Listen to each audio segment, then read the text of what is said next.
Lights, camera, action!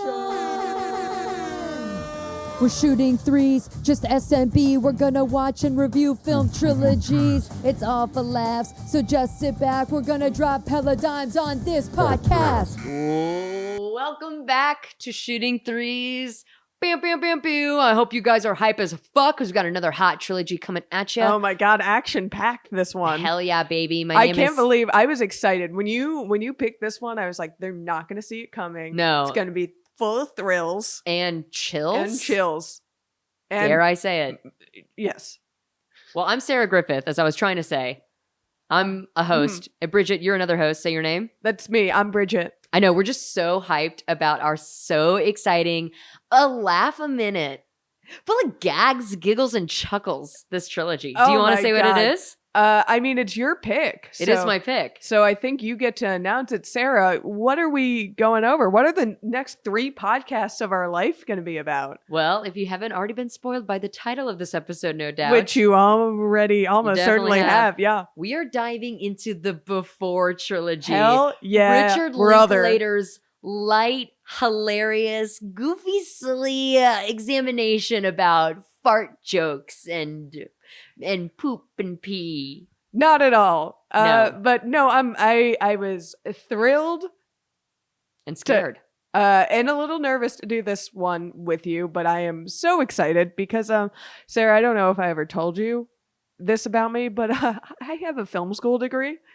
And I'm hoping you have something to say film schooly because I don't. And frankly, sometimes I'm on a small bean show talking about movies and jargon is thrown and I'm like, yes, the camera was on and it was recording very well. Good. Period. Yeah. Once again, we find ourselves into a similar situation where I've seen these movies before. Oh yeah, you are my Sherpa into the apparently. Before trilogy. Well, Yeah. first things first, and what I want to make very clear to everyone listening is that Richard Linklater is from Houston, Texas. I can't believe you didn't support Richard Linklater is from Houston, Texas. before. I knew he was from Texas. I didn't realize he was H-Town. Houston, baby. All right. Actually, will you indulge me in like a 3-minute story about Richard Linklater?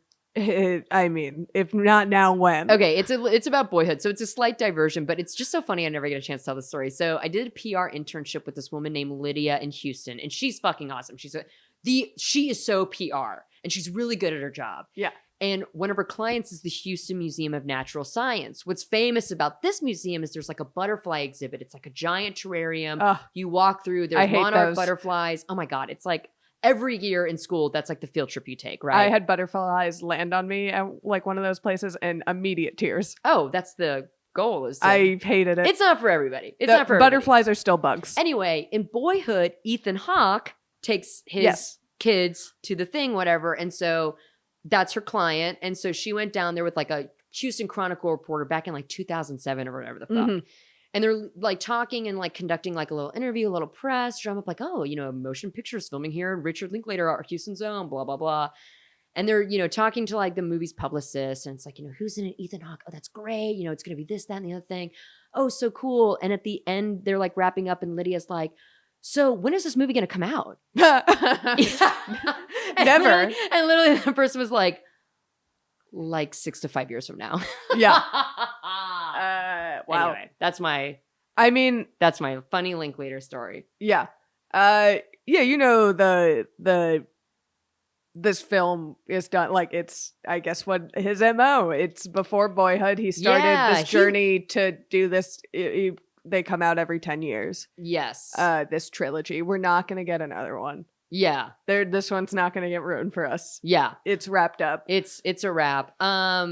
Yeah, he is a filmmaker that really loves to soak in like the ordinary. Yeah, we'll talk about this when we get into the movie a little bit more. Yes. But When did you see this movie first? I think I'm curious. Yeah, so I first saw I watched them out of order. Bold. I didn't I'm sure a lot of people did, just given the release dates of these films. I think because what happened to me was the last one came out like 2013. Yeah. So, and there was like so much hype. I hadn't really heard of these movies before Yes. then. I wasn't like as in that, like I was in film school at the time. I wasn't Yes. like all encompassed with like auteur filmmakers and all that. I was more like, No, this is shit I did not hear about, I think, honestly, until I moved to LA. Yeah, so before Sunset came out and there was a lot of fanfare, and I read about, like I heard about it and I was super interested, so I went to see it and I absolutely loved it. Even without seeing the other ones. Yeah. And so then I went back and watched the other ones. So it was like around 2013 I watched them. I fell in love with these films. I was so excited when you said you wanted to do them because I had not rewatched them since. And this is a thing, especially after watching Boyhood. I remember really liking Boyhood, but thinking that's never a movie I'm going to want to watch again. Yeah, I feel that very much so. Yes. And so I was excited, like these movies, and I kind of thought that might be how I felt about these movies as much as I enjoyed them. I didn't think, I didn't know if I was ever going to sit down and rewatch them. I am so glad I did. Yeah. It is, especially since I felt my age watching these movies. I really wanted to talk about this. Not that we're old by any means. No. We're children. We're in our 20s. Yes. Period. That is a fact. That is a fact. That you cannot take away from You me, no cannot matter how deny. hard I'm not going to be in my 20s by the end of this year. But yeah, so when I first watched this film, I was in my early 20s, now watching them in my late 20s and being more where they're at in the second film. Oh, interesting. It's such, I'm really excited to go through this trilogy now with some experience. Yeah, I guess so. I mean, like not life that, experience, not like necessarily romantic, but like just you've lived life longer. Even that, I like. And that too, I mean. Yeah, having more of that, dealing with like breakups more so than I did then in a serious way. Like, yes. With the hindsight of being in my later 20s now. Yes. I'm really excited to dive back into these movies. I love them so much. I was watching this one too, and I like just immediately fell in love with it again. I found myself grinning ear to ear. I'm in so certain glad. Scenes.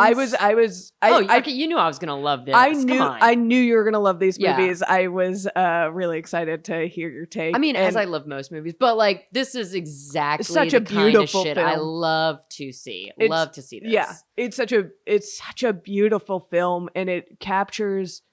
Richard Linklater is just like one of a kind in just capturing. I mean, it's still very romantic and fanciful. Yes. Absolutely. This is like a whirlwind of a story, but there's something so real and visceral about watching these two people make a connection. Yes. Ethan Hawke and Julie Delpy are so good in this movie. Yeah. For me, it was like watching really great theater. Yeah. Absolutely. Because I mean, it's all dialogue. Well, yeah, because also like quite literally there are some scenes where it's just like, okay, the camera is on and you two do these 7 pages. Yeah. And then they just have this conversation. It's oh god, it's such a beautiful film. It really is. Yeah. I don't even know, like, I mean, I guess we'll go plot for plot, but I mean, it seems a little antithetical to do that though, because it's really not a plot film. It's more of like an observation of 24 hours. Exactly. And less, actually. Yeah, less. Exactly. The plot kind of comes in the more overarching series. So that's why I think these are going to get... And that too. I have not seen these films. This is my first time watching it. So I guess I kind of sort of know it's coming up. Like these aren't like spoiler-esque films. Like it's not that big of a deal. But yeah, I do feel like though, this movie on its own, of course, very lovely. I do feel like, okay, I've watched like Act 1 now, and this is like I get a little bit of a break before going in Act 2 and then Act 3. It really is, and I think that's why I'm so glad I'm rewatching these movies too, is coming back after knowing the whole arc and then seeing where they started is really special. I feel that way sometimes when I'm watching a movie, and this isn't exactly like a good thing or a bad thing, but sometimes when I'm watching a movie and like it's like one of those movies where like the hero has to go really, or the protagonist has to go really far from home, or they get really involved in something, and I have a moment as I'm watching the movie where I think, oh God, wouldn't it just be nice just to go back to the beginning of this? Yeah. That's a thing I love about one of my favorite movies is Almost Famous. And that's one of my favorite things about that movie is it feels like a coming home journey. Yeah. Oh, yeah. That's a good point. Like that movie feels like coming home. And seeing these movies again now, realizing like knowing their journey kind of and knowing the full plot of the trilogy is so sweet. Yeah. I'm actually kind of glad I came into this movie at my age because first of all, I know if I had seen this movie, especially like in college or high school, swoon. I mean, it sets you up for some romantic ideas. Oh, I mean, I would have fallen so far into this. And I think also like I would accidentally make this my personality. Like I would accidentally. Oh, it's so funny because watching it now, I realized I love these movies with no grain of salt. And I thought it was like I took the characters at such like at this age too. Yeah. Oh yeah. At such face value. And now I see how young and I'm a little are. Judgmental of them. Yeah. But not like in a way that I hold it against these characters, but in a way that's like it's endearing. I recognize. Yes, exactly. Like, oh yeah, that's like he's kind of a fucking ass, but in a way that's like, yeah, but a lot of men are a fucking ass in that way. But like he's never an ass in a way to be cruel. He's just an ass. Like that's just his personality that he's gonna point out these like kind of things that it's like, you know, it's funny. We'll just dive in. It's like when he was going on about like the palm reader, about like it's a bunch of bullshit or whatever, which like he isn't wrong.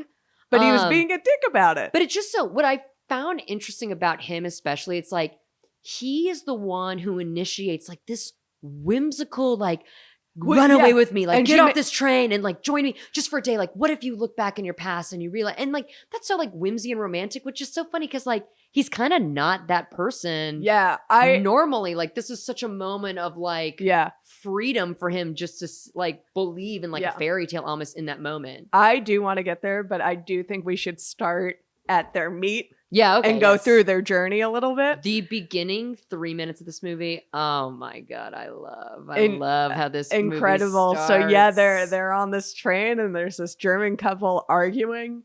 And our two, Celeste and Jesse, are sitting and kind of eavesdropping. They get mad at each other and walk away.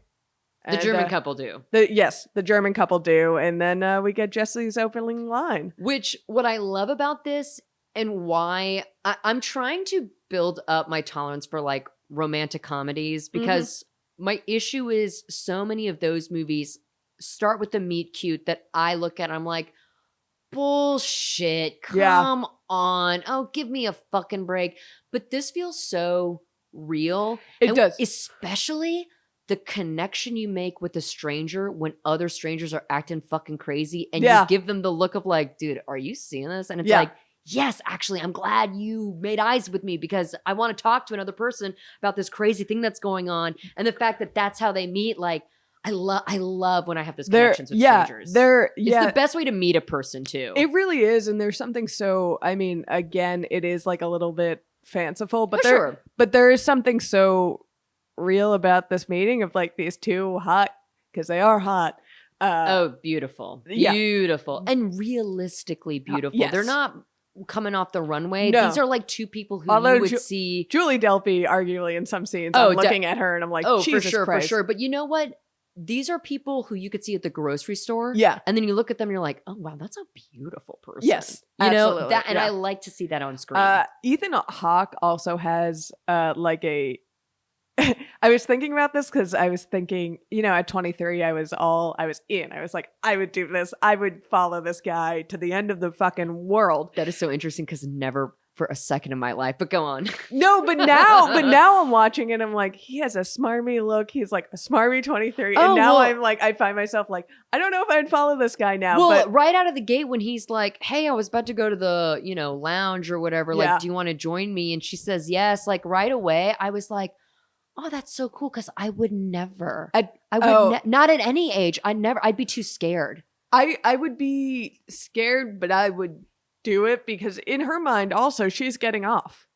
They're gonna like it, that's true. It's pretty harmless. It's not the circumstances. It's literally just a reflection of me. Sure. And this is kind of the first moment where the movie, this is when I was like truly, truly sucked in because I thought, this is so nice. I get to see now what would happen if I had said yes to more of these kinds of invitations. Yeah. And not like in a way that is bad, but in actually kind of like, it's a safe way for me to see what would it be like in an ideal world if I said yes to a fucking strange man asking me to do something with him. Yeah. And it's like, I get to live through this, which I think my age plays into this, where I think maybe if I was younger, I still in real life would be like, no. But I think had I seen this earlier, maybe in future invitations, I would have said yes. Yeah. If that makes sense. I guess it does, because that doesn't bump me saying yes to that invitation. What does, and what's so endearing, and I was thinking about when they go to the lounge car, and that's when they start having these like really deep that you just see these two people connect on a they just fall into the deeper conversation just so naturally. And that's, like any good date I've been on, or like, yeah, truly, you don't even realize that like you're getting there, and then you're like, oh wow, we've been talking for 2 hours and we were talking about like some real shit. Yeah, and it's very natural and like true to just like, you just start talking to a person and they fall into that, because I think in maybe even just Bridget's like realistic version, now that I'm older and that I've had scenarios play out, not like, but like I have said yes to following someone and then seeing what they're about, but now I know that whole conversation, if there wasn't that immediate connection, the whole conversation we'd be having, and the whole time I'd be thinking like, do I like this guy? Is he cute, or is that beard a little much?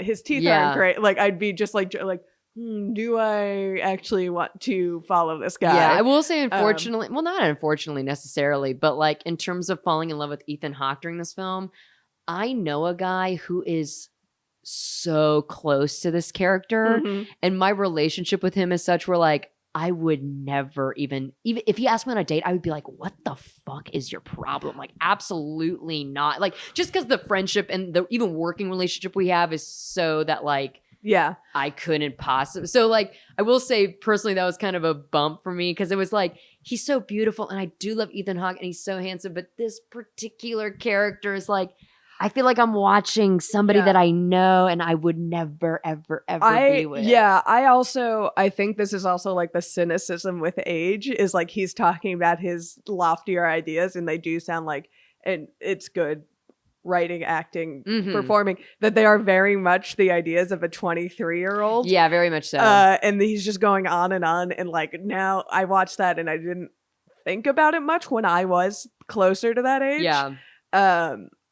And now I'm watching and I'm like, oh, he's a little pedantic.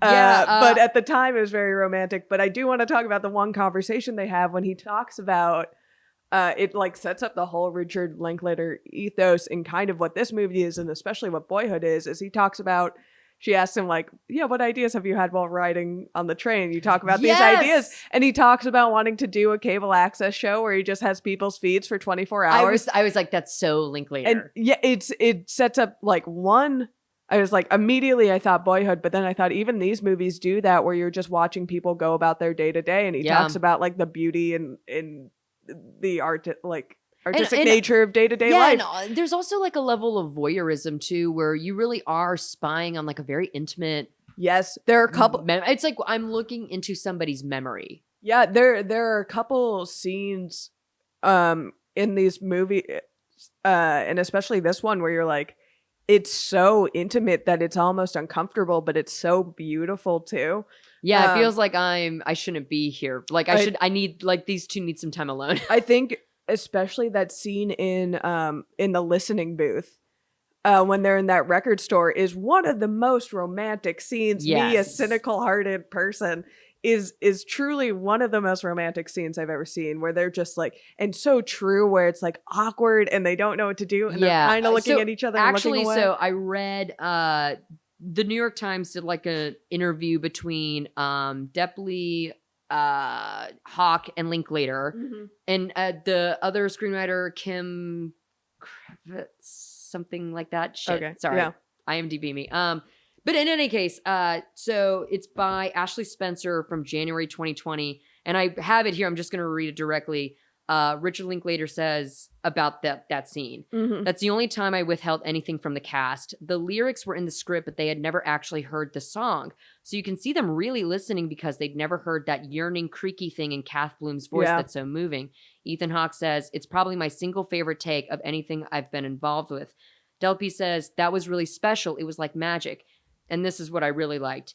Each time I felt Ethan looking away, I would look at him and vice versa. I almost fell in love with him right there, but then Rick said cut. You see that? Like they're so in that scene. It's so real. It's so visceral, and not a word is being said. And it's almost, and it's awkward. But it's the right uncomfortable level when you realize I'm about to kiss this person. This person's about to kiss me. Yes. And it's kind of that it's frenetic. perfect. And there's almost like a little bit of and then panic they don't too. kiss too, Yes, which I like which is even more. The better part of it. It's Yeah. like, this is good, because that's the other thing too about a lot of rom-coms is that it's like, okay, they're in love. Okay, when did this happen? On minute 15 of their first date. You know what I mean? Like sometimes it's like love stories in movie, and sometimes it's dramatic and it's, you know, it's Romeo and Juliet. They fall in love immediately, right? Like you could call bullshit on that, or you could say, well, it's heightened reality, it's drama. Mhm. But in this scenario, it's so grounded in a reality that is recognizable, and it's something that people can watch and say, I remember I had this moment exactly with so and so. It's a whirlwind romance, but it also takes its time in those moments that are really pivotal. Like it really lets that scene play. It's so good, but I do want to talk. He gets off the train in Vienna. I'm going to backtrack. He comes back. He gives. We don't have to stick to the. No, we don't have to. I do just want to. So it feels important. He gives that great monologue where he recognized what he's doing is creepy. Yeah, which I appreciate. And then they get off and they start walking in Vienna, and they come across the two locals. My favorite characters. What I wrote down in this moment, this is the first note I took in the movie. If for some reason, which they never will and never should, remake this movie, I really want to be cast, you and me, in that. I'm not an actor, but I think we should play those I love parts. those guys, and I have to say, I am actively disappointed in our heroes for not going to see that fuck show. them. Honest to God, I was like, you didn't want to see that guy be the cow? I mean, the fact those guys were so nice. They're so charming. And the way they said, we're doing a play. I'm inviting you to see the show. Like, that's so proper and like so nice. And they didn't like accost them with it. Like they started the conversation and they were like, we happen to have a cool play. But I think this is another moment of age because they're so young, and it's like, okay, yeah, whatever. And I think maybe with age, it's like, we're like, it's like a little bit more like, well, you know, we should. I think that's something old people do. They do things because they should. Yeah. And it's a young people trait to do things just because you want to, or not do things because you don't want to. Sure. I mean, they do say, oh, we never went to their play. Yeah, of course. But like, I think just as you get older, you feel more and more obligated to do things. Maybe. In part because you know what it's like to be on the other end of it a little bit more. I just wanted to talk about those guys because I've never been to Vienna, but I imagine that in my head, that's how everybody in Vienna is. Yes. Exactly. Yeah. That was one of those scenes where I was like grinning ear to ear because I was so charmed by like this interaction they're having. It's so pure. It's so innocent. And also like, and they carry this throughout the film. Like they have kind of a sense of like, oh my God, you don't fucking speak German. And like kind of like this attitude of like, oh, Jesus. But, you know, fine. I can speak English. You know, like that's something that's nice about the movie, too, is that even the supporting characters, this is a movie about saying yes. Yeah. And obviously these two primary characters have to say yes to each other, of course. But like, what would happen in a world where everything you asked for, you got? And every person you interact with was like, yeah, okay, sure, I'll give you the time of day. Or, you know, the palm reader, they could have just said like, oh, no thank you. Or the poem guy, yeah, never mind. But they say yes. And it winds up giving them kind of like, at minimum, something to talk about, but at most, a memory. Well, I direct you to the 2013 cinema classic starring Jim Carrey and Zooey Deschanel, Yes Man. I don't know if that movie came out in 2013. Jesus Christ. For some reason, I was thinking you were going Eternal Sunshine, but Zoe is not in that movie. She is not in that movie. But again, like, kind of my initial thing where I was like, oh, even going to the lounge, I don't think I would. I'd just be like, dude, I'm reading a book. Leave me the fuck alone. But like what if you just said, you kept saying yes and you had a yes attitude and you gave, not just saying yes, but you gave people and situations. You don't even say yes if he looks like Ethan Hawke. I have turned down beautiful men. I don't know it's a me. I'm telling you, it fundamentally something is not right with me. If some people may recognize this, I'm a Capricorn in Venus, and I'm a hard ass when it comes to shit like that. Okay. I just live in such a fear that like, oh, you're about to like try to take advantage of me or swindle me or Sure. Yeah. especially like if I was in a foreign country. Yeah. I think because he is more the foreigner than she is. And too. that helps. I think it Oh helps. my God. Did we have this exact conversation about the Fast and the Furious? We literally did, where we talked about a woman being foreign and a man not being more domestic. And that's why we liked it more. Holy shit. We literally had this. It all comes back. Oh my God. Maybe we were talking about Giselle even. I'm not sure. But in any case. It all comes back to the, the cornerstone of. Yeah. You know what? No, I think I belabored this point. But I think if I had seen this movie younger, maybe it would have inspired me to say a little bit yes more. Sure. But you know what? Saying yes more would have led to more hurt. Yeah. These movies make a good point about hurt, though. Yes, and actually, like risking being hurt. Yeah, I watched a YouTube analysis, which I normally don't do, but for this one, I was like, let me see if there's anything good. And I watched one from a page called Like Stories of Old, where they actually compared this movie to Call Me by Your Name. Okay.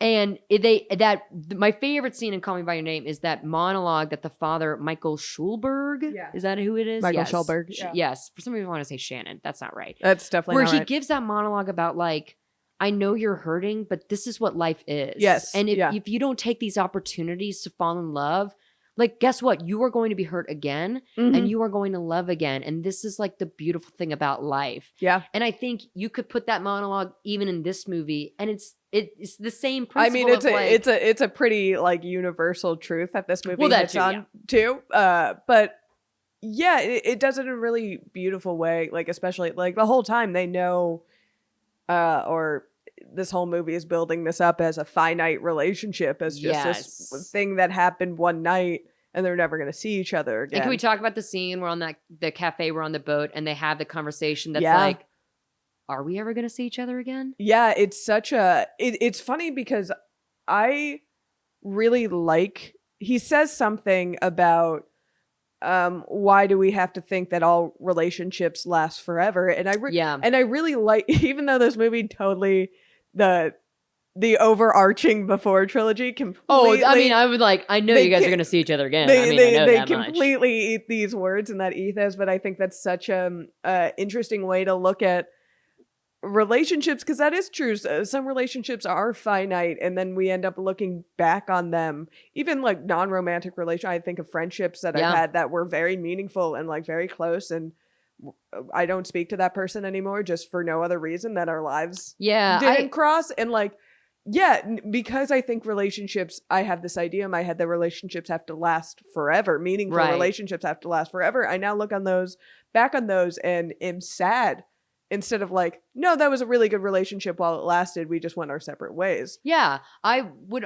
like, sometimes my mom would talk to me about like boyfriends she had before my dad, right? Which like, you know, it's a different person. Yeah, I mean, of course. But it seems like a whole new person. But the thing is, like, it never weirded me out, because some of these, she'd be like, oh, and he was, oh my God, I loved him. And he was so this, that, and the other thing. And it's like, I don't even know how it ended, because her memory of that relationship was very nice. I've like, even from a young age, I've always really been in love with that idea of like, oh yeah, like the fling, you know what I mean? Like, oh, that summer boyfriend I had. Sure. Or like, you know, they just came into my life at the right time and it was never going to work out. And no, but those are still like the people you think about a lot. Yeah, because you know what? If you would, because it never like ended badly. Right. It never ended on bad terms. You just couldn't see each other again. Now, I will say on the opposite, sometimes it is better to end on bad terms, because then you get wistful about like but we were good. And and also there's more of a, you're not left holding the bag of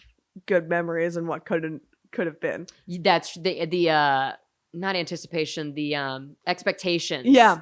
Or like what you dream of like what could have been. Of course, that's all just like in the air. You know, who knows where those chips would have landed.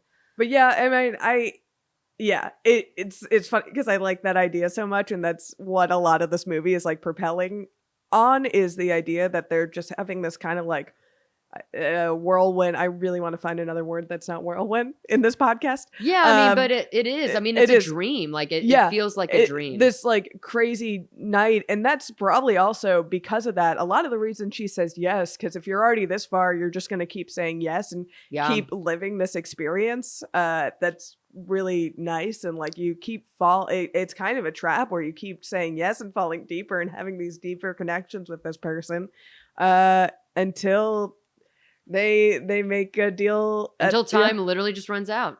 Yeah. Yeah.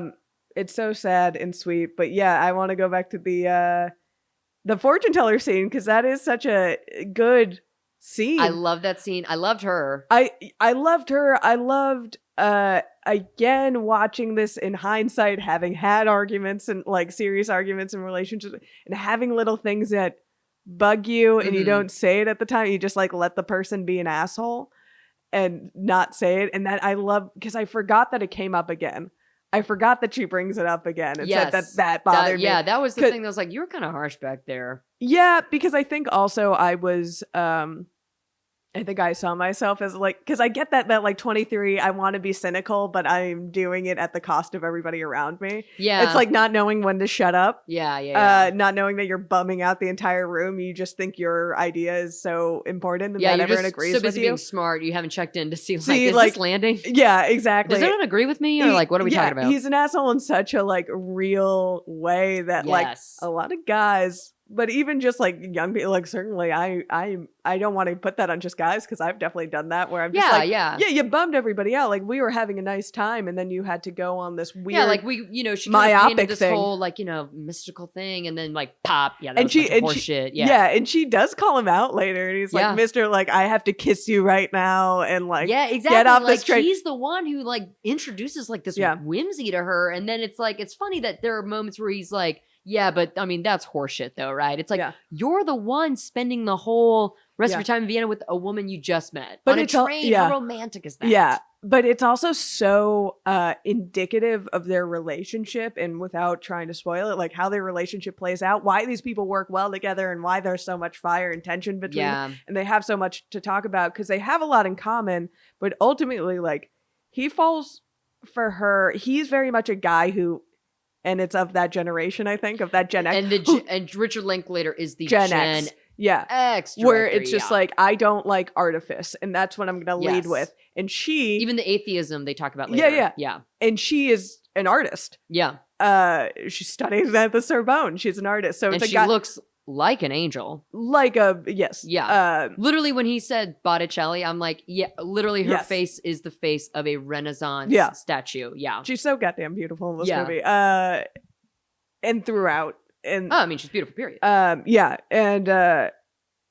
So like there is that conflict where they have a lot to talk about because they both like to think about things deeply and kind of have these artistic views, but his thing is so about like everything needs to be tainted with the light of harsh reality, and she is very much like, I followed you off a train here. Yeah, it's quite like, literally philosophy because this is where like art, science, and logic come together. Yeah, and it's and she's kind of representing maybe like left brain, and he's more a little bit right.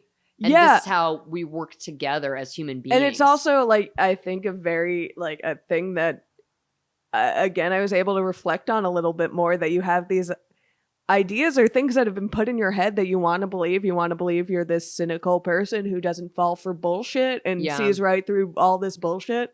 But at the same time, you're falling in love with someone or willing to go on this journey. Yeah, and what could be bigger bullshit than like falling in love with a person? Such bullshit. Yeah, I mean, that's like the corniest, stupidest fucking thing in the world to do. But it's happening. And that's the truth. That's reality.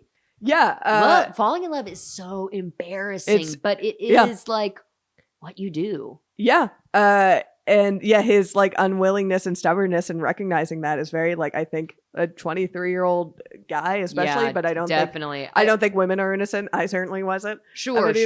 I will just like a quick note about the fortune teller, and then we can move on. I really paid attention to what she was saying. Because I was kind of like, as an audience member, like, yeah, is she like a bunch of bullshit? Or like, what is she, And what I think is an interesting choice is that she kind of starts off with a bunch of bullshit. Like, you're an Yeah. adventurer, you're a secret. It's like, well, yeah, she's obviously from out of town. Like, of Yeah. course. But then, like, she makes that, oh my God, what does she say to him? That's like, and you're lost.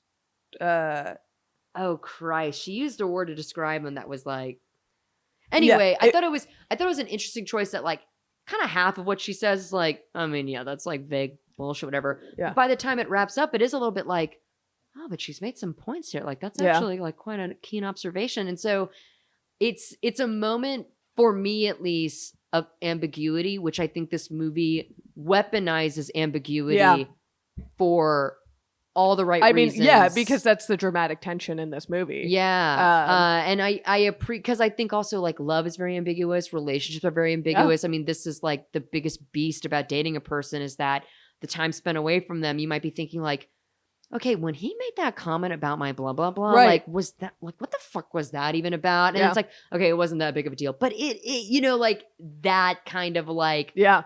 fill in the gaps kind of drives you crazy, which I'm glad that, like, the movie doesn't, Yeah. you know, does- torture you so much, but it's a nice layer of ambiguity. You see it again. You see it in that listening booth scene where they're both like, they're afraid to make eye Well, contact. I mean, did they or did they not have sex?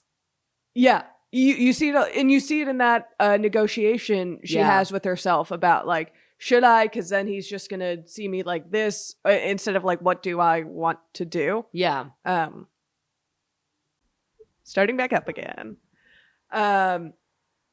Yeah, I was watching that scene too, and because it's been a while since I've seen these movies, I did have a thought, because I couldn't remember. I remember I was like, yeah, he's kind of an asshole in this moment. I don't think I saw that when I first watched it. And you know what? I do think that is maybe something that comes with And- age, because it's and that like, wasn't- well, now that I've met 100 men like this. Yeah. Yeah, I see. Because it's also like, it's just when I recognize things from my own relationship that I'm just like, yeah. I don't like that. And now Yeah. I know this. I've had enough hindsight and I have enough experience to know that I call that out. But I Yeah. think at the time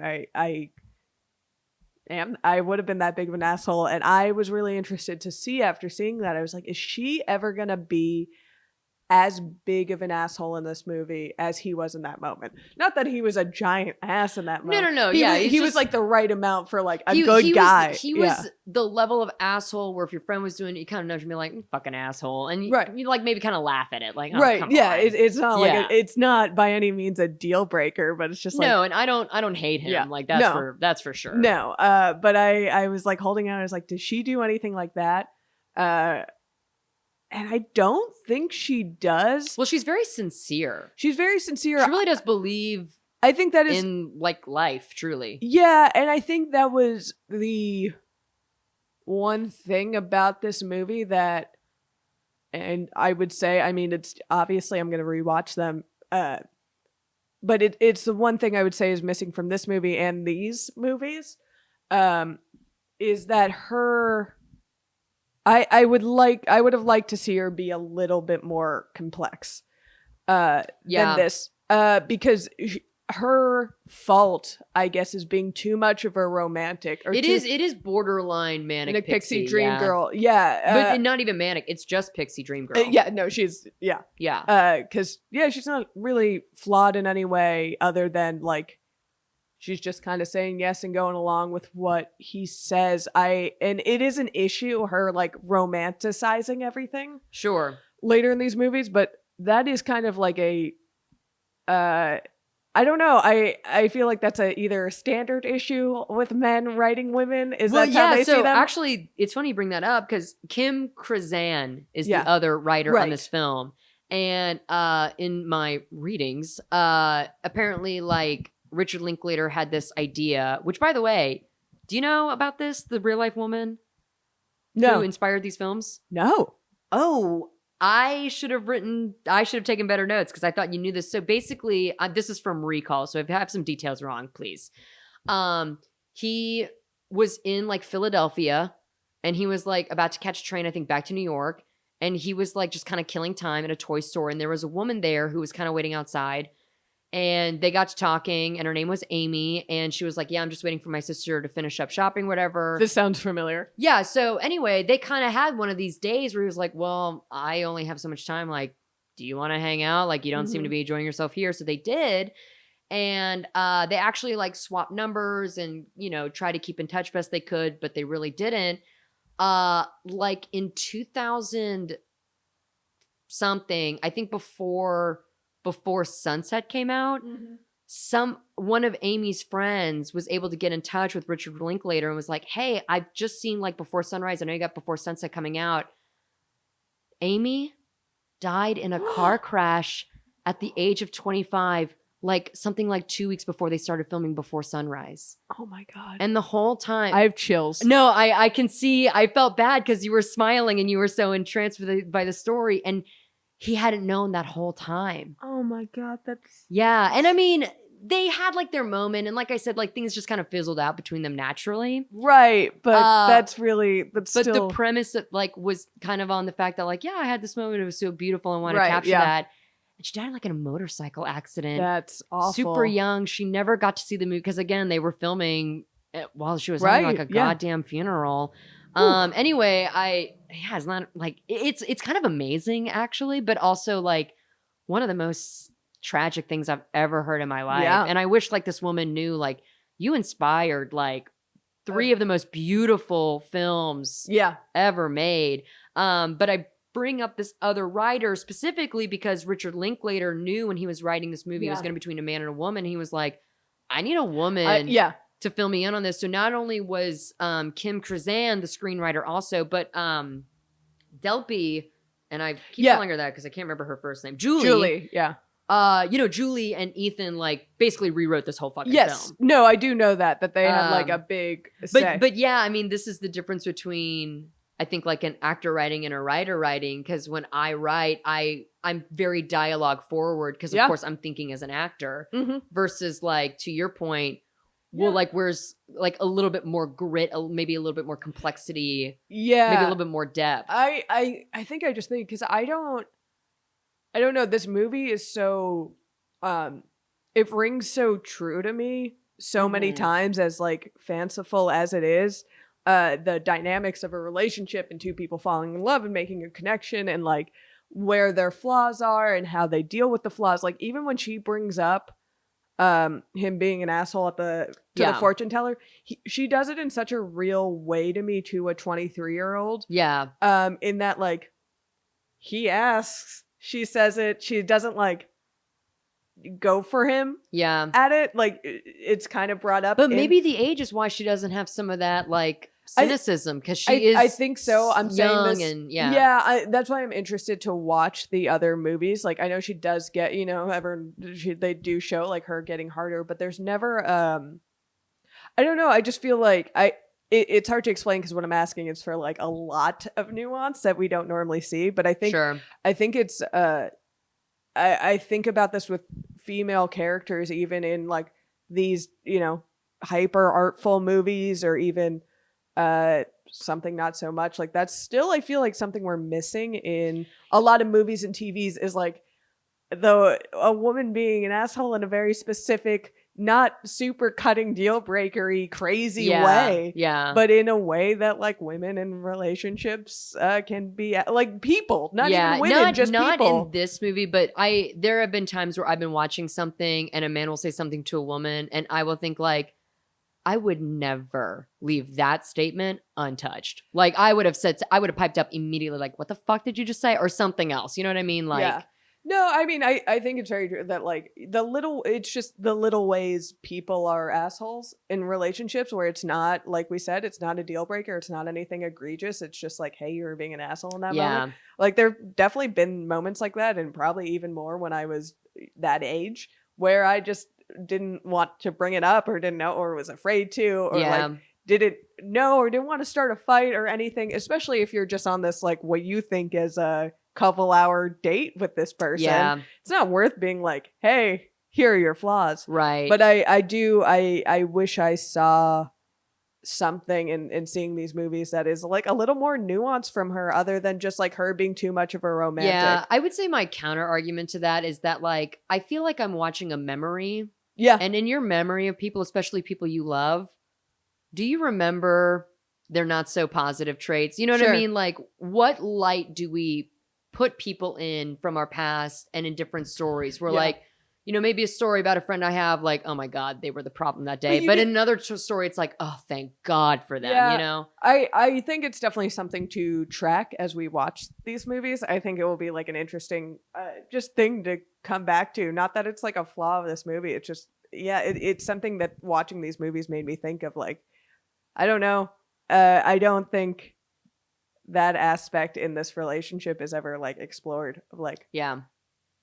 I don't know. Is she truly this just like fanciful person? I mean, in her... I'll find out. We'll find out. We'll find out together. I also really love the scene where Ethan Hawke describes that Quaker wedding that he went to. Yes. And I made me think, Ooh, do and I did- want a Quaker wedding? Well, did you see he starts to stare at her Yeah. and she turns away and he still stares at her? And Uh-huh. it felt like in that moment he was almost testing like, how long could we look at each other? Could we Yeah. look at each other for an hour? Could we be Quaker married in this church right now? Yeah. And the fact that I felt like she was almost like, this is too intense. Yes. Absolutely. Like she kind of cut that moment Yeah. short. But yeah, the whole time I was like, do I want to get Quaker married? That sounds Intense, but intense. very romantic. very romantic. I mean, Yeah. there's that great and scene. private too, because I think Yeah. that's something that like, even though I'm a total showman, I do think like, damn, I gotta say like all these like really intimate vows and like Yeah.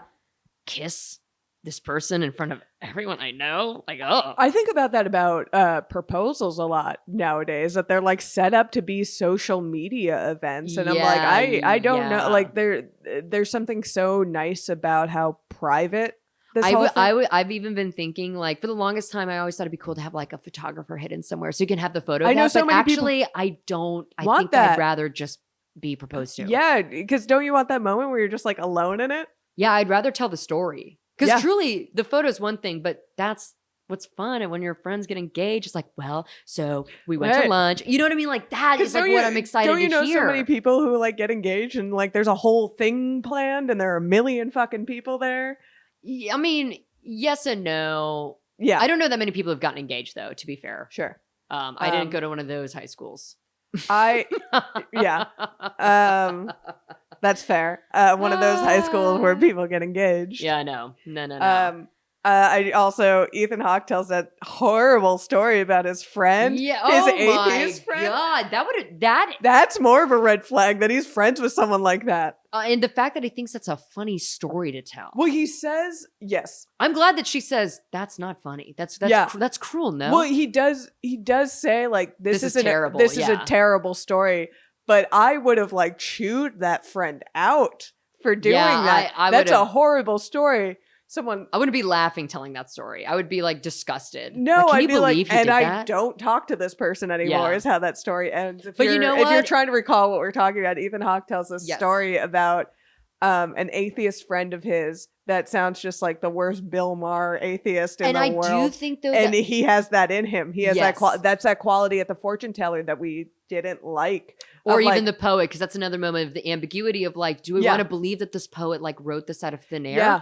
Or do we want to believe like he just kind of put that word in? To Yeah. a poem that like I bet he's written 1,000 times. Yeah. Yeah. And like maybe you're right, but like let the moment happen, man. Yeah. Yeah, but yeah, he tells this story of his friend who's an atheist who takes out $100 bill in front of a homeless man and asks, "Do you believe in God?" And the homeless man says yes, and so he throws the $100 bill. No, he away. just drives off. He just doesn't- drives- He oh, just, he says like wrong answer. That's what Wrong- he says. Wrong answer and drives and he off. tells that story like, I mean, he does say this is a terrible story. Yeah. He doesn't like, but he does say it in a way that's like, He's kind of laughing like, oh He God, can does- you believe this he happened? does say it in a tongue in cheek, like he knows it's not a good thing, but like that's truly awful. And I think after that they run into that poet who writes them. Yeah, I think so. Or right before or during while he was writing the poem. I think it happens like in that scene. I don't where know. they're I walking. can't remember the order about the church and the poet, whatever. I will say though, like, given that this is 95, I feel like that brand of atheism was like still kind of like radical Oh, it was hot. and like yeah. Versus now, it's like, okay, like, what, you want a fucking award? Like, Yeah. congratulate you figured it out. God isn't real. Well done. Yeah. Good job. Right. And anybody who does want to believe that is an affront to you. Right. It's like, it's truly not. I mean, it happens both ways too. Absolutely. Listen, absolutely. Yeah, but yeah, if you want to be the high-minded intellectual, Yeah. then like leave people alone. But yeah, it's the exact way that I mean, the movie keeps coming back to it, the exact like weird way that he kind of like, he doesn't want to put up, even if it doesn't hurt anything or it just adds to the moment or the air, that he's unwilling to have that or let that go. Well, he's very protective of his emotions. Yeah. And yeah, like just the things that are close to him, like he shirks off the love question very early on. Right. It's obviously like pulling teeth when yeah. he tells a story about like, I literally just got my heart dumped. broken. Yeah. Oof. Oof. And which, what? Oh man, when he said that thing, that was like, the thing is about you think about all the people you've dumped and you don't ever think about them. Yeah. And that's how I know that person is thinking about me. How little and I gotta say, I've had one relationship, one like actual boyfriend, and I dumped him. Yeah, I never even cried about it. Yeah. I literally just like, I mean, you're just not here anymore, so that's the end of that. Yeah. And I was like, oh, yeah. fuck. Yeah. People don't think about me. God damn it. And also, yeah, both of their heartbreaks are so I don't know, they're not that unique, I guess. I mean, they're painful. Well, but I think like, the stories are both like very heightened. They're very heightened, Yeah. and but they fit them so well that she kind of like fell head over heels and let herself run away with this romance that wasn't a thing, and that's very painful. And like, I can tell, and we all know a million people who that's happened to, and we've all probably done that. We've done that ourselves. Yeah, I do think it's interesting that like, he is so protective about like this whole like Madrid story, whatever, that it is a little bit like when it comes up, like, will you come back to Europe to see me? It's like, wow, yeah, is this guy willing to risk again flying all this like fucking halfway around the damn world? But he's the one who brings it up.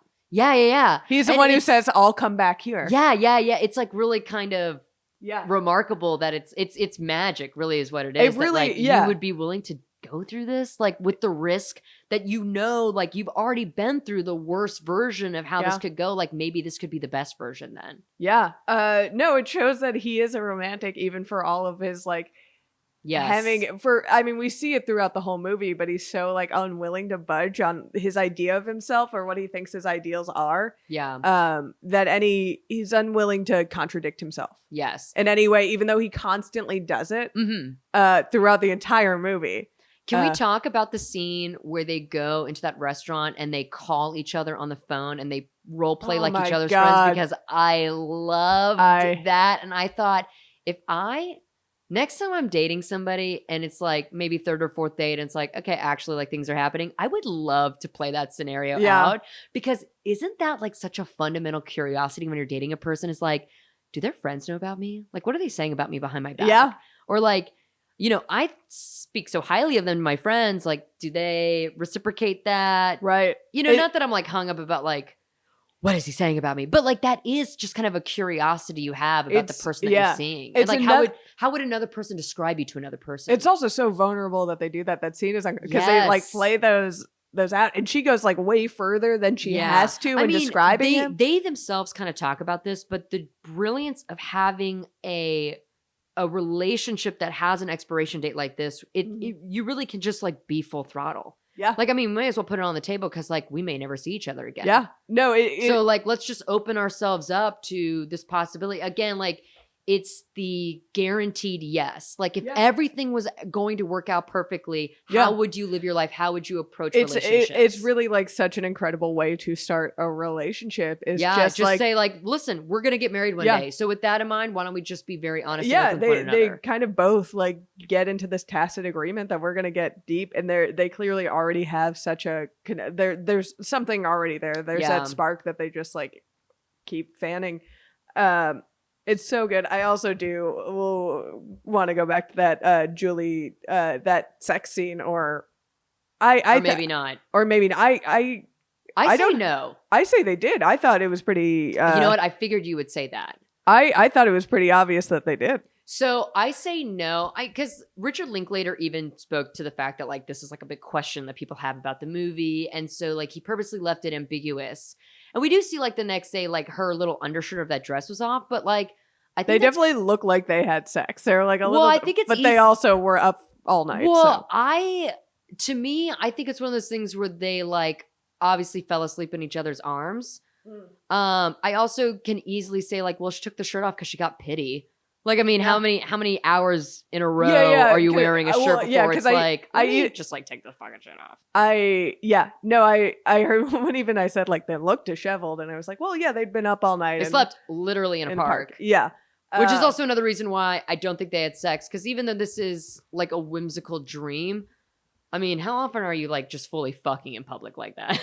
I mean, I do think like, I don't know, maybe in Vienna it's a little different. I do think this is a movie where that's like totally fine and on the table. Sure, where but, that doesn't but shock I me. say no mainly because I liked her reasoning that it's like if we have sex, then the story is, oh yeah, I picked up this French chick and I took her out and we fucked. But here's the thing, I was thinking, that scene still, I think at 23 and now at 28, is still.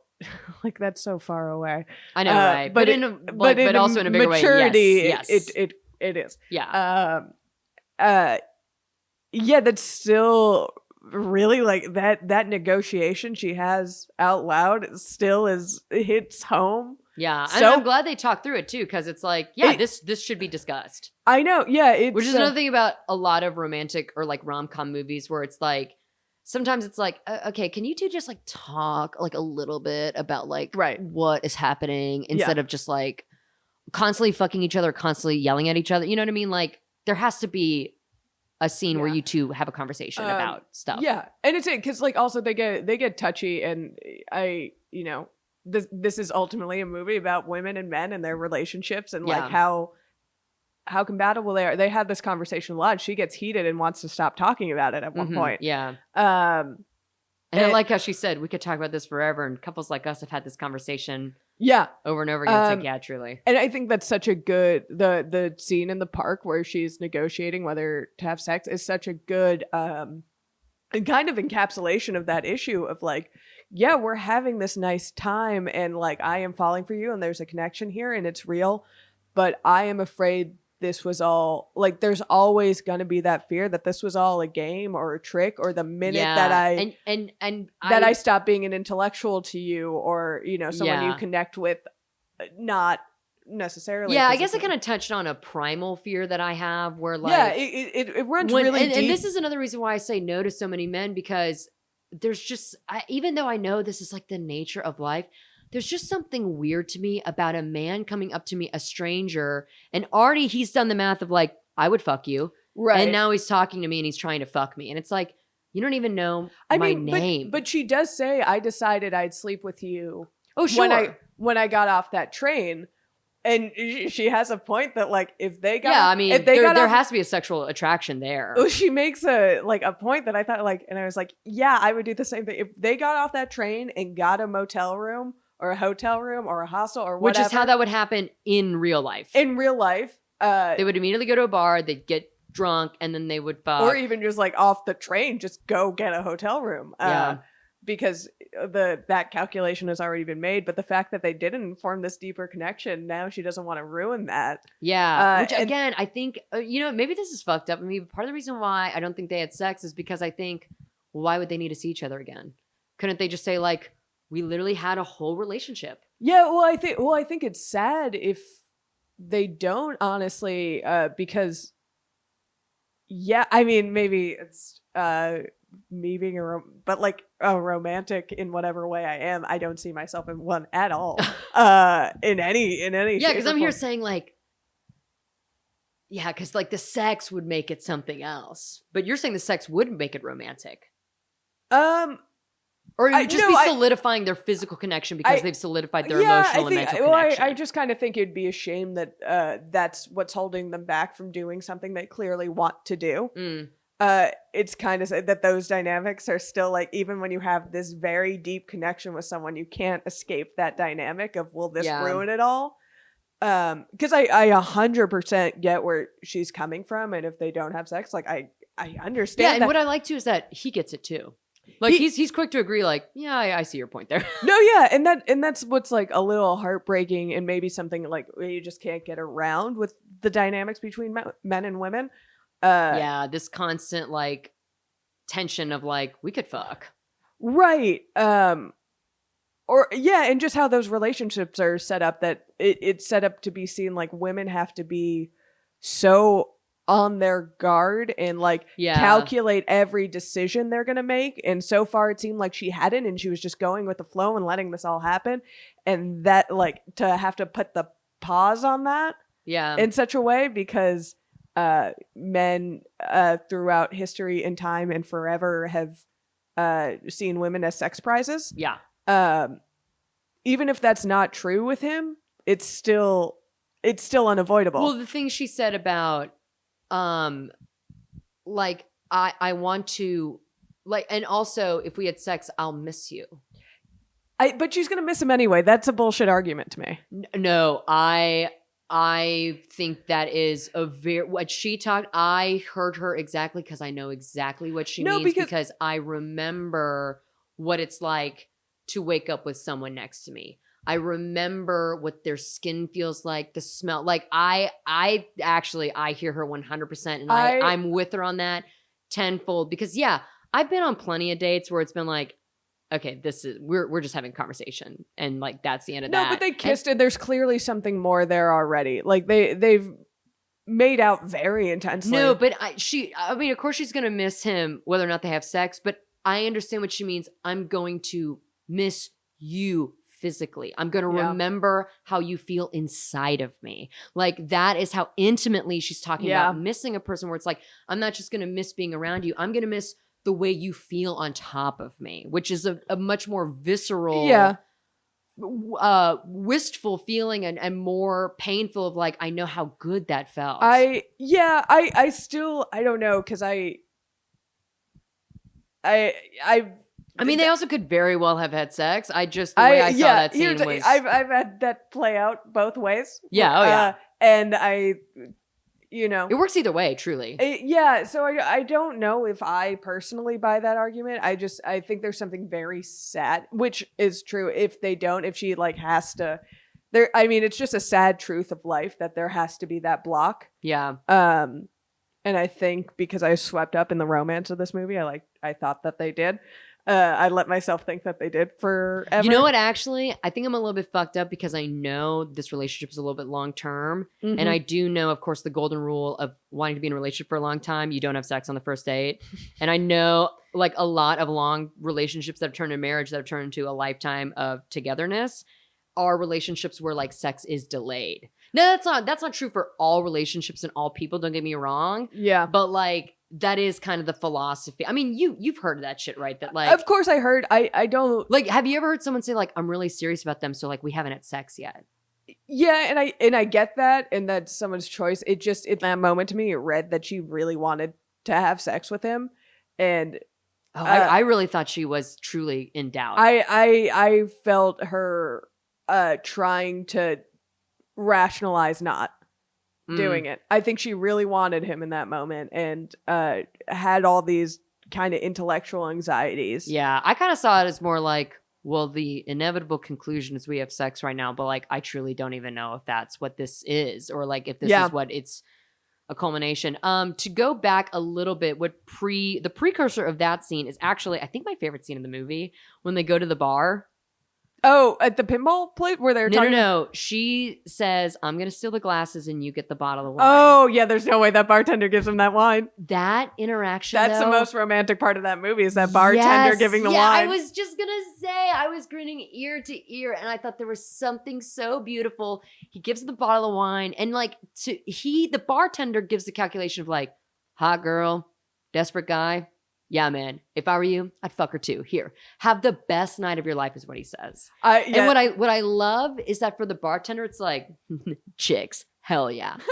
But when he says have the best night of your life, Ethan Hawke literally is having the best night of his life. I do think why I think that scene like I don't know. I think the bartender sees it. I think that's the most, why I said it's the most romantic scene in that movie, is that even the bartender is buying into their little love bubble. I think the way I saw it was like the bartender was like a little bit skeevier than like Ethan Hawke is. Like it's for him, it's like not really about the romance. It's about the like, yeah, two people. Come on, fuck yeah. Yeah, because I don't think the bartender, if that's what he's thinking, gives them a bottle of wine. I think he's like, no, fuck you. No, to me, I saw that as like man to man. Hell yeah, here you go. Yeah. And I like the exchange of like, to me, this is how I read it. The exchange of like the bartender's intention versus Ethan Hawke's intention.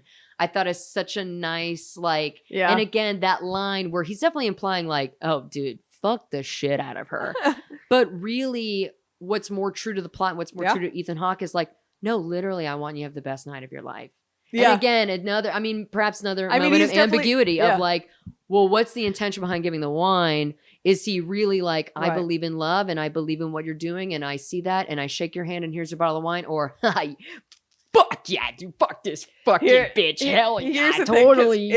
Watching that scene, I'm like, there's no way this bartender gives him this bottle of wine. Are you kidding me? That bartender's going to throw him out.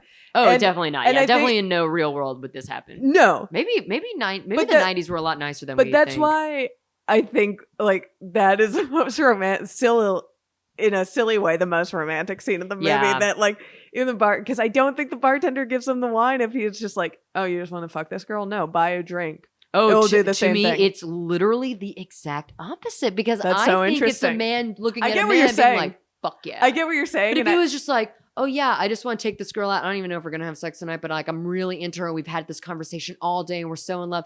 I think he would be like, all right, bullshit. Interesting. Yeah. Yeah, I see that. I see that too. Because I do also think that the bartender has to know, like, well, she's stealing something right now. Which, to be fair, like bar glasses, yeah, bitch, they cost like 10 cents. Like, yeah, they get stolen every night by the truckload and broken. Like, it's not that big of a deal. Yeah, I think. Well, I mean, anyway, you splice it. It's still. I think that. Yeah, I think also that scene works both ways, and that's what's cool about it. No, I don't like that they litter. I don't either. That they leave those glasses in the park. Yeah, it's a beautiful image, like at that last montage where they're showing all the places where they've been. That's gorgeous, but it is a little bit like, come on. Yeah. You stole the bottle of wine. You stole those glasses. The minimum thing you can do is find a receptacle. I mean, come on. Folks, I mean, come on. In the 90s. The 90s. I mean, this is where Gen Xers fucking failed, as cool as they think they are. No. Did not do it right. But then they have they're walking in the morning and they come across that person practicing that instrument and they dance. And Kill it's me. So sweet. God damn. It's so sweet. So nice. And I also like Ethan Hawke says like, oh, we're back in real time. Yeah. Like kind of the disappointment of like, which sun's up. Which is funny because I have left many bars, clubs, and etc. to walk into morning. Harsh daylight. And I feel the same way where I'm like, oh shit. Yeah. It's 6 a.m. What it's happened? Not Saturday night. It's Sunday morning. I have to start caring about what the hour Lyft it is. driver tells me good morning when I get in the car. Well, it's also like real time. You have to start because like he has to catch a train. You have to start caring about what time it is again. You have to. The ticking clock is now like actually ticking. Yeah, and it's sad, but I mean, then they get to the train station and I cried, of course. Not like, but like tears came out of my eyes, but it was kind of a happy cry. I mean, even if I forget that the other movies exist and I definitely know that they're going to see each other again, there's just something so like pure about their goodbye. I like that they like really feverishly like kiss each other. Like they really like go after each other. The kisses in this movie, the one when their first kiss is like a little awkward, like. It's kiss, a passionate They kiss. kind of kiss like teenagers in that way. Yeah, not that I look at teenagers they when kiss like but. It's the first time you're kissing someone where you're like trying to figure out how to sync up with them. Yeah, don't really know there's always where their like mouth a little, is going to land. Yeah, and that second time at the train station that they kiss, it's feverish and like they know each other well, and also they repeat that their like goodbye thing. I love that. And when Ethan Hawke says later and then kisses her, nothing hotter in the world than that for some reason. For some reason, him saying later was the hottest thing in the world. Well, where I was really like, I am in love is when they're trying to figure out what to say because neither one of them want to say I love you. Yeah. So it's like, this is it. Well, I know, and and you too. And it's like like they're saying it like it's in the parenthetical of in between every I, and like even kind of like a well, I mean, and yeah, I know, and it's like just say it. I know. The tension of that never stopped. But it feels like if one of them had said "I love you," it would be like, okay, well, that's not really the moment. This is like all the air's gone. No, it's so because again, it would kind of ruin it. The truth is the tension. Yeah. Of like what they're not saying to each other. They talk so deeply and openly and honest with each other that what they're not saying is so interesting because like you talked about literally everything fucking else. You know this person. Yes. But and that's like, I don't know, that's always like the tension and the interesting part of relationships is what the other person's not the unknowable part of another person. Yeah. Well, I mean, in acting, like that is what's dynamic to watch. It's what the audience wants to see is what's not being said. Exactly. What is being said in lieu of what's not being said. Subtext. And these two, I mean, I don't even want to say like, give great performances. Like I think that's very fucking obvious. The entire film hinders on the success of the two of them. They're perfect doing this very well. And I know that like it's pretty common for people to think that this is all improvised. I actually that initial scene where they're doing like the questions back and forth, I was like, I can see this on the page. Yes. But not in a way that's like I'm looking at actors acting. No. But in a way that's like the writing is clicking and beautiful. And it's just so I love watching actors act. Yes. And I've been thinking about this week because I feel like audiences love to champion like that was their real reaction. They didn't know that they were going to say that and that was a surprise. And it's like, why don't you want to watch actors act? Or like just anyone can react in real time to something that's really happening. Appreciate the writing and the acting and the like artifice. Yes, and the fact that they probably did that more than once and still like to have that written and then feel so real to you is and well, I mean, the fact that two of them were part of writing it, I even had the juvenile thought of like, fuck, this was a lot to memorize. I mean, my God, you fuck up, you got to go all the way back. That must be pages. The fact that it was authentic to them in some way. And these are words and that's that what you're feeling. That's why you feel the and I mean, obviously the rehearsal period must have been ages, quite long and, for a fabulous finished product. Roger Ebert, in his initial review of the film in 95, gave it 3 stars, which, like, I guess from him, sure. He says something that I think we've kind of been talking about. It's literally the last line of his article. I'm not going to quote it verbatim, but he basically says, like, it has an R rating for a handful of 4-letter words, which is very unfair. This is the perfect film for teenagers to see. Yes. And I thought, yes. Absolutely. This is... If you have a teenager in your life and they have a curiosity for film and they kind of want to expand their palette, like, what a perfect movie to watch. I felt that when this movie opened, I was like, oh, right. Filmmaking. I love it. Like, I want to do this. It's one of those movies that makes me feel that way. I do want to ask, what are so they end at the train station, they negotiate when they're going to meet there again. Yes. They say 5 years, 1 year, 6 months. Yes.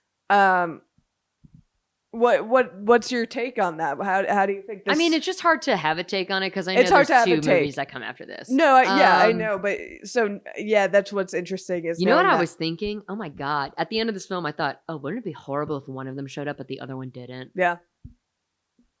They just have no way to contact each other. That's also that movie end. And this is like kind of a cliche, trite, annoying thing to say, but it's so sad that that kind of thing can never happen where they don't give each other their phone numbers. They're not going to know anything because that can't happen now because you would follow. Well, like truly, one of them could be in the hospital. Like one of them could be, there's no, but that's like.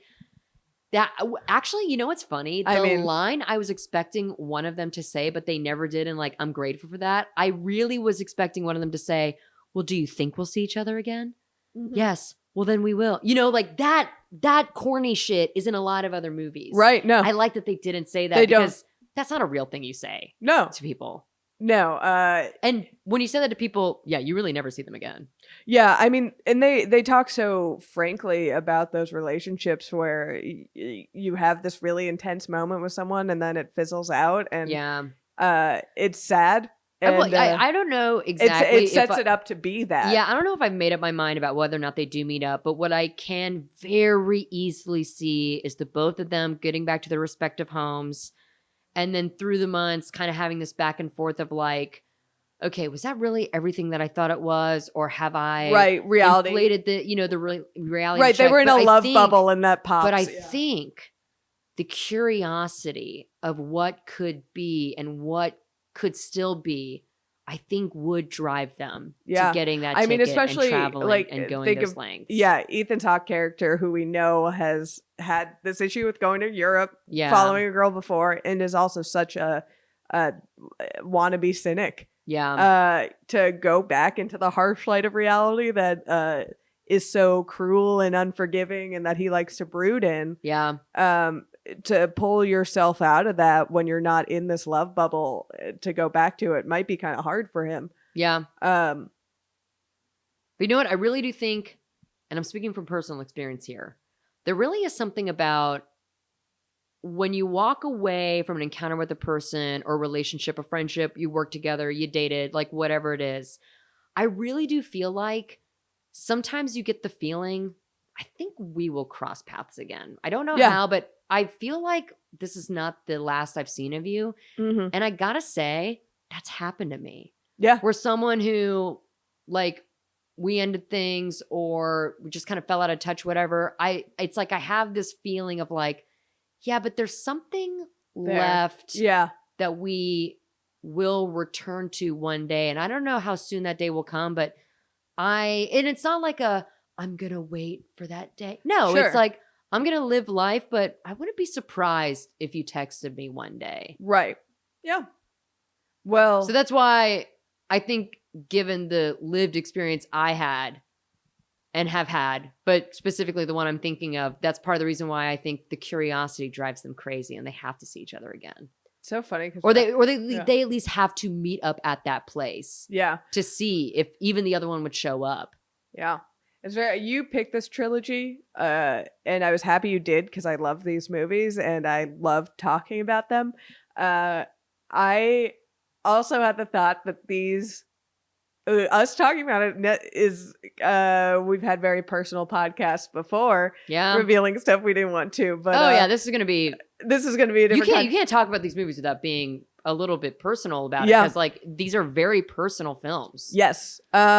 Richard Linklater is from Houston, Texas. Like, I truly feel like every Linklater movie I see, it's like something about it, man. And then it's not just me; it's everyone. He's an like, incredible. There really is something like, dude, you really kind of spoken to something that is very personal to me, and you're putting it on a big screen and showing everybody else, but we're all having that moment. Yeah, it goes back to that initial train pitch of the cable access show, that there's something that Richard Linklater truly gets about the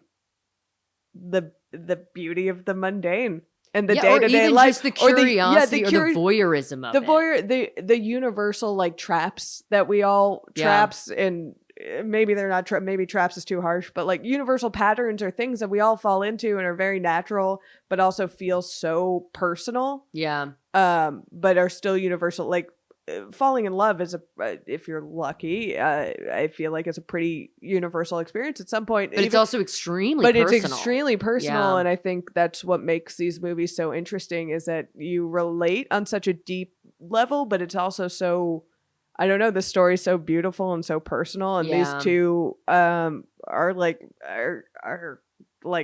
weird soulmates, even if you don't believe in that. And one of the characters certainly does. Yeah.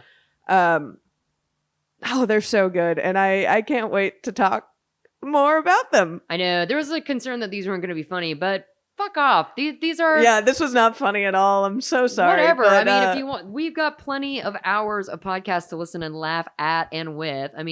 Let us talk about film, damn it. No, I think everyone is appreciating this conversation. Obviously, because everyone loves every podcast episode we release. Duh. Obviously. I can't imagine someone not liking it. That would kill me. All right, so rate and review 5 stars for Sarah. Yeah, please, for the love of Christ. Let's you can find me on Twitter at Bridgett Tweets.